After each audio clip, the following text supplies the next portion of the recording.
آدم علیہ السلام سے پہلے دنیا کیسی تھی؟ یہ سوال نہایت گہرا اور فکری طور پر زرخیز ہے،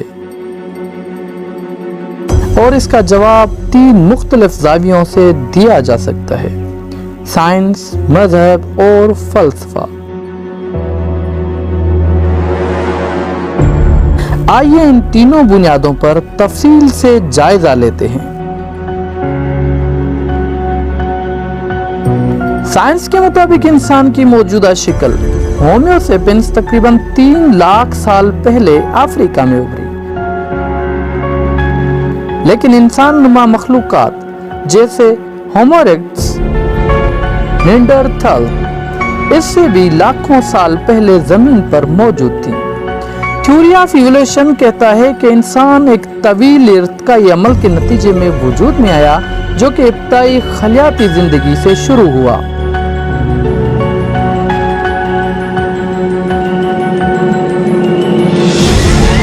فوسلز اور آثار قدیمہ کے شواہد بتاتے ہیں کہ انسانوں سے پہلے بھی زمین پر مختلف مخلوقات آباد تھیں، جن میں ڈائناسور، ممالیہ اور دیگر انواع شامل ہیں۔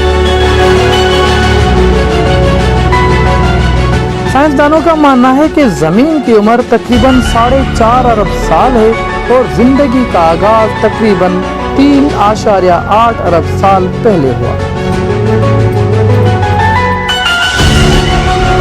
لہذا سائنسی لحاظ سے آدم علیہ السلام سے پہلے زمین پر زندگی موجود تھی، لیکن وہ انسانوں کی موجودہ شکل میں نہیں تھی۔ قرآن میں اللہ تعالیٰ فرماتا ہے، میں زمین میں ایک خلیفہ بنانے والا ہوں۔ اس سے ظاہر ہوتا ہے کہ زمین پہلے سے موجود تھی اور اس پر کچھ مخلوق بھی آباد تھیں۔ مفسرین کے مطابق جنات آدم علیہ السلام سے پہلے زمین پر آباد تھے اور ان میں فساد برپا ہوا، جن کے بعد اللہ نے انسان کو خلیفہ بنایا۔ بعض روایات کے مطابق آدم علیہ السلام پہلے نبی تھے، لیکن ضروری نہیں کہ وہ پہلے انسان بھی ہوں۔ کچھ علماء کا ماننا ہے کہ آدم علیہ السلام سے پہلے بھی انسان نما مخلوقات موجود تھیں، لیکن وہ نبوت یا شعور کی اس سطح پر نہیں تھی۔ یہودیت اور عیسائیت میں بھی آدم کو پہلا انسان مانا جاتا ہے، لیکن ان کی ٹائم لائن سائنس سے مختلف ہے۔ تقریباً 6000 سے 10,000 سال پرانی۔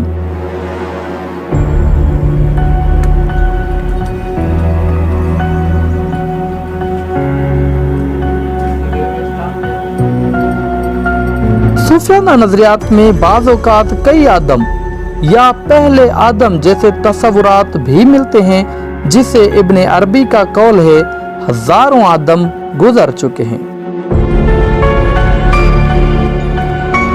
فلسفہ اس سوال کو وجود، شعور اور مقصد کے زاویے سے دیکھتا ہے۔ وجودی فلسفہ پوچھتا ہے کہ انسان کا مقصد کیا ہے؟ اگر آدم سے پہلے بھی مخلوقات تھیں تو کیا وہ بھی شعور رکھتی تھیں؟ افلاطون اور ارسطو جیسے فلسفیوں نے مکمل انسان کو عقل، شعور سے تعبیر کیا۔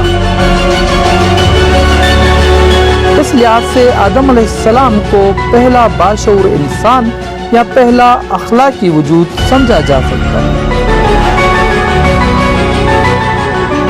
اسلامی فلسفے میں جیسے کہ امام رازی یا ابن سینا کے ہاں انسان کی روحانی حیثیت کو جسمانی وجود سے بلند سمجھا گیا ہے۔ آدم علیہ السلام کو روحانی آغاز کا استعارہ بھی سمجھا جا سکتا ہے۔ نتیجتاً آدم علیہ السلام کا ظہور ایک روحانی اور اخلاقی آغاز کی علامت ہے، نہ کہ صرف حیاتیاتی ابتدا۔ سائنسی لحاظ سے زمین اور زندگی آدم سے بہت پہلے موجود تھی۔ مذہبی لحاظ سے آدم پہلے نبی اور خلیفہ تھے، اور فلسفیانہ لحاظ سے وہ انسانی شعور اور اخلاق کے آغاز کی علامت ہیں۔ اس ویڈیو کا پارٹ 1 مکمل ہوا۔